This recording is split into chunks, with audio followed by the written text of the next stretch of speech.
Using a home freezing unit such as this, which has a temperature of around 0 Fahrenheit, we can form supercool clouds just like those in the natural atmosphere by breathing into the box. The moist air from the breath condenses and forms a cloud, and this cloud cools to a temperature of about 0 degrees Fahrenheit in a few seconds. Any moist thing placed in this box will produce such a cloud. By putting this cloud in the chamber, we can then do various things to it to see whether or not we can convert this supercooled cloud to snow. This cloud is made up of liquid water droplets. They are not snow crystals as yet, but by taking a tiny piece of dry ice such as this and scratching it so a few tiny fragments fall into the supercooled cloud, long streaks develop just like the vapor trail from an airplane. These contain millions and millions of tiny submicroscopic snow crystals which grow very fast and assume exactly the natural snowflakes show in an ordinary snowstorm. The particles grow very fast. They grow about 1 billion-fold in volume in a few seconds. And if it were possible to keep them supported in the air, they would grow very large, just like the snow crystals that fall from the sky on a cold winter's day. By applying more moisture to the cloud, the particles grow.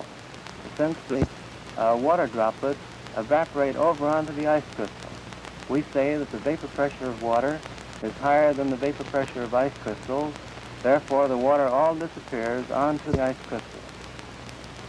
The ice crystals that you see here are scintillating, and the colors are produced by the fact that they're tiny prisms and separate light into its various colors.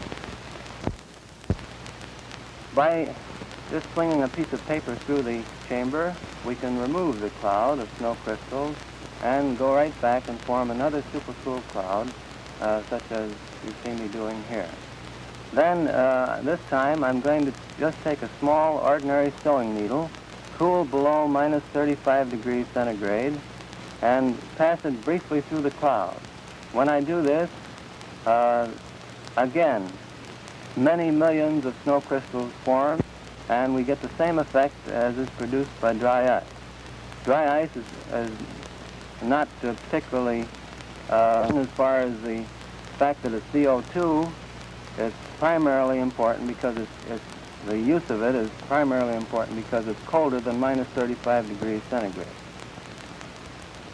The scintillations of the crystals cause them to appear round in the camera or in the photograph because they tumble around and therefore draw circular areas. They're actually tiny hexagonal plates and tiny hexagonal columns, like those which form in the high levels of the atmosphere. After they've been in the chamber for a short time, since they're growing very rapidly, they fall out. Here you see a close-up of these very beautiful twinkling crystals, and they are very beautiful to see. They're not flying saucers, they're just ordinary snow crystals, which are scintillating in the very brilliant light and settling toward the bottom of the box. The size of them is the order of 5/1000 of an inch. Mostly hexagonal plates in this case, very much like these. At last has permitted us to do a little something about the weather.